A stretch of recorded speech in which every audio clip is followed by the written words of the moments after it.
Alright, it's July 5th, and a little update. Another storm victim here. Lost half of this plant. Broke right off. I'm going to have to stake these things a lot better next go around, but they're producing tons of peppers. We've picked peppers till we can't pick anymore. I've pickled peppers, gave away peppers.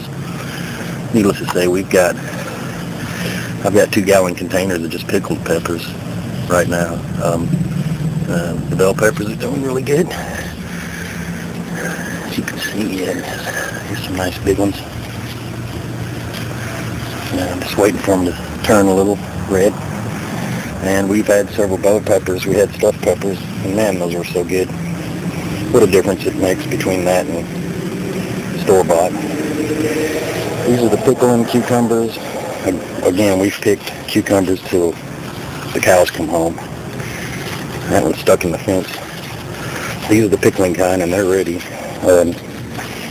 We pick about every third day. I'm picking cucumbers. I've give away cucumbers. I've got 2 gallons of pickles going. Tons of cucumbers. Anyway, so the peppers and the cucumbers are doing really good. The squash is also doing very well. Again, we've picked quite a few squash. You know, they don't get very big, but they're tasty, really good. Like them. I'm going to plant more of these next year.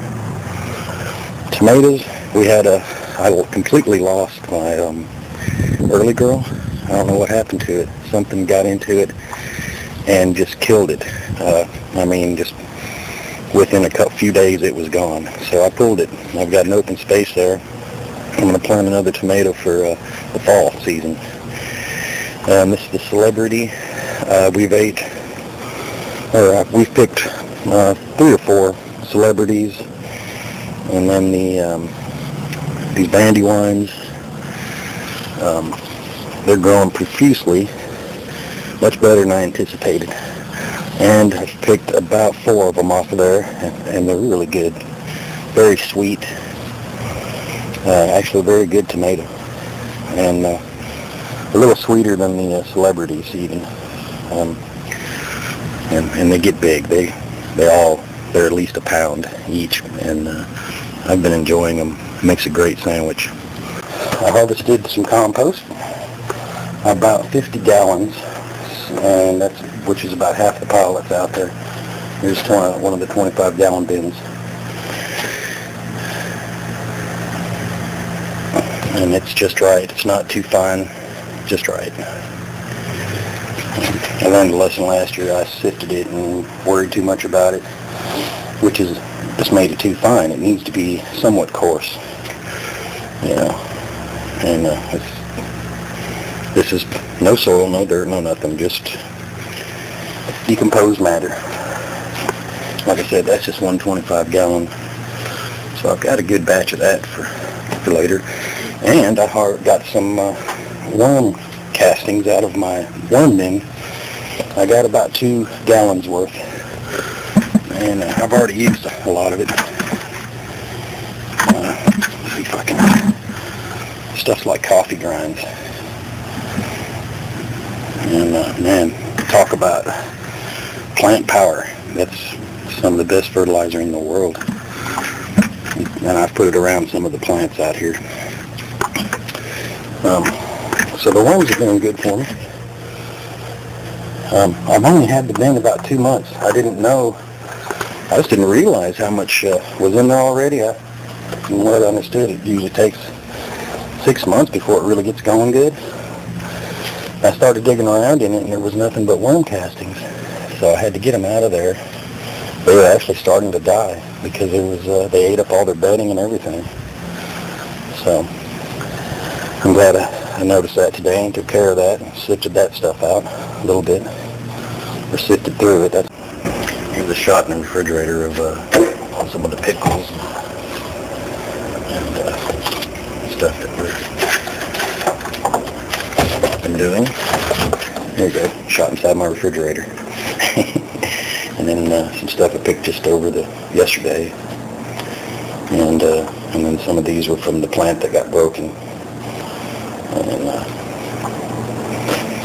And it's easy to miss some of these, and they get so big. They're still good. These are the slicing type. This is the pickling type, more what they look like. And then banana peppers like crazy. Here's one of the Brandywines tomatoes, and here's a couple of the celebrities, which I've been feasting on a regular basis, which that's the highlight of the summer for me, is eating a fresh tomato. And here's my the sucker from the cherry tomato, still going, and I put some worm castings in there. It likes it. And then this is I just planted today. I took a sucker from one of the Brandywines. I figured why not, and I'll put it in that blank space that the other plant left, and hopefully if I get it out, if it gets going, it'll be mature just in time before it gets too cold. And here's a bunch of tomatoes off of the plant that died. I pulled them off of there while they were green, so they weren't really that good. I mean, they ripened from green, and just they're bland, very bland. So I think these are going to end up in the compost. And then here's the remainder of the plant that got broken last night. We had a heavy rain, and my staking needs work. So that was the banana pepper, half of it. And I'll just go in the compost. Lesson learned. But anyway, that's my update for July 5th. Thanks for watching, and I'll see you again.